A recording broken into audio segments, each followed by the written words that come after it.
first time I've heard of this gentleman. His name is Talal Abu Ghazala. Right. And he's 81 years old. He's Jordanian. And I was just extremely impressed by his resume and his business acumen and accomplishments. He owns one of the largest professional services corporation, maybe the largest professional services corporation in accounting, HR. He has offices in 100 cities. All right. I want to put up on the screen the committees that he is the which one do we have first here? We have chairmanships. Right. It's actually, we didn't have enough to fit on one screen, so we have to do two different screens here. Really? Oh yeah. Is this the chairman or the memberships? What do we have? This is the board memberships. These are board memberships, right, just like we have on our sheet in front of us. It takes several. This resume is probably one of the most impressive ones I've ever seen. Yeah. He's chairman of the International Arab Society of Certified Accountants.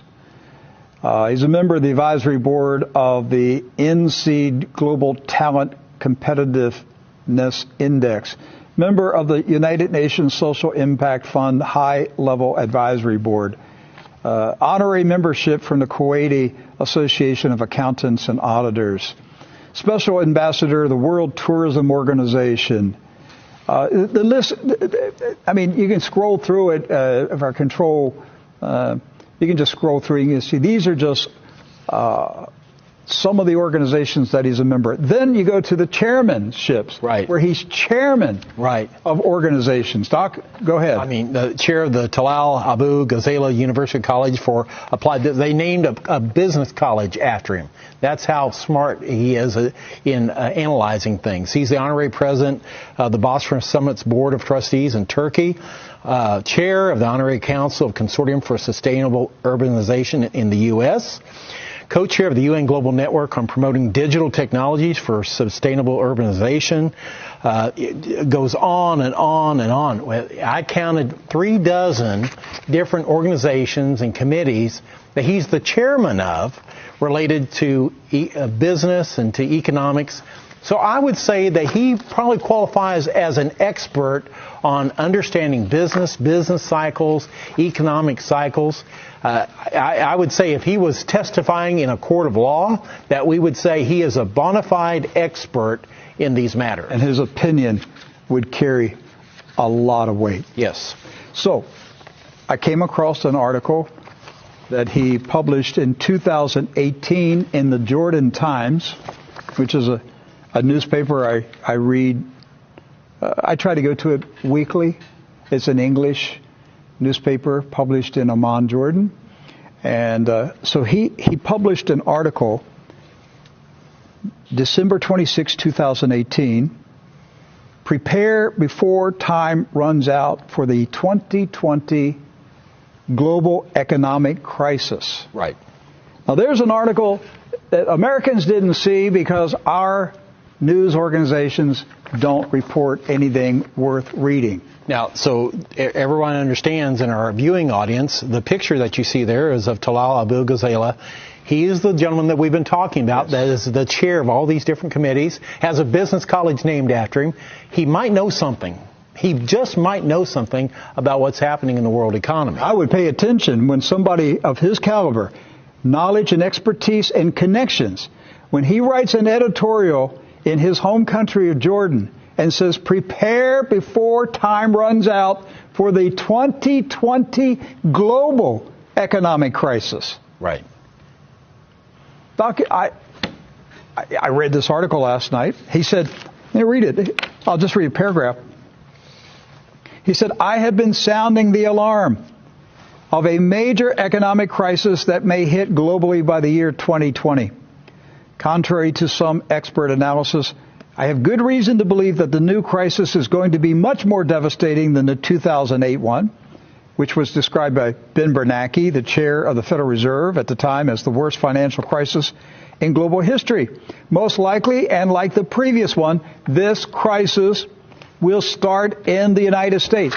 So, folks, listen, here is one of the most prominent, well-known, well-respected businessmen in the Arab world who is telling the Arab business community who respect him.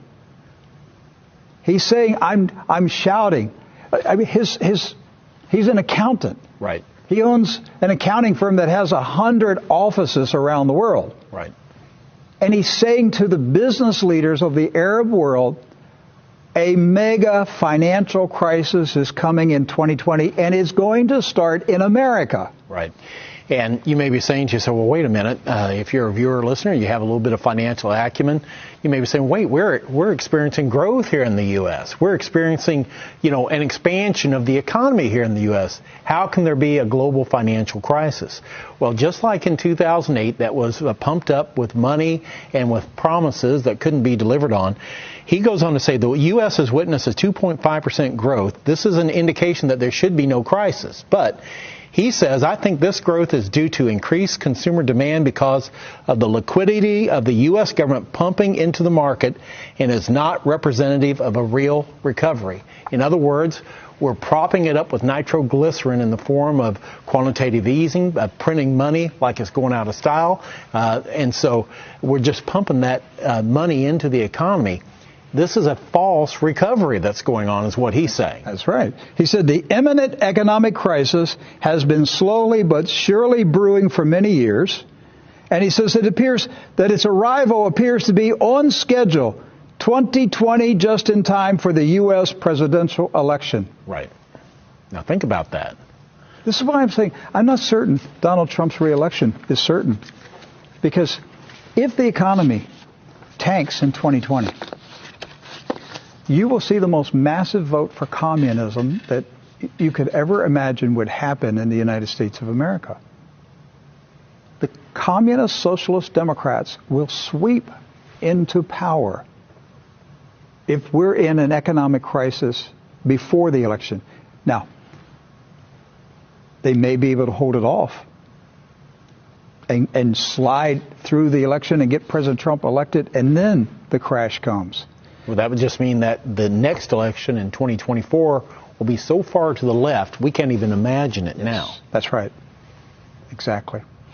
He said that this coming crisis is going to last years. He said the new economic crisis is expected to continue for years and will have a major impact on the West, causing stagflation and leading to bankruptcies.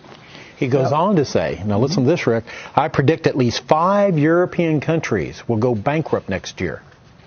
Do you hear that? This economic expert is saying, I predict at least 5 European countries will go bankrupt next year, which will not mean that they close shop. They'll just be unable to provide services to their citizens. Doc, he's a global accountant. Right. If you're going to listen to someone talk about accounting principles, I would listen to somebody at his level. Right. And he's saying, as you just said, he believes that 5 European nations are in such dire condition that they're going to go bankrupt. And we already see the first fruits of that by negative interest rates on their bond yields. They're popping up all over Europe right now, where they're actually paying people to take out mortgages. Think about that. And you say, oh, that's great. That's actually a very bad thing that's happening. That means that people don't have confidence in the economy anymore. Okay, so let's go to the next article. This is also the Jordan Times. He published this on June 2nd of this year, 2019. The title, The 2020 Global Crisis and a Third World War. Okay. He said, once again, for some time, I have been sounding the alarm of an impending major economic crisis that may hit globally by the end of 2020. He said nations around the globe, especially in Europe, have lost confidence in the United States' ability to lead in issues of international finance, trade, diplomacy, and war. These nations are quietly dismantling Yes. Listen, folks, listen to what this man is saying.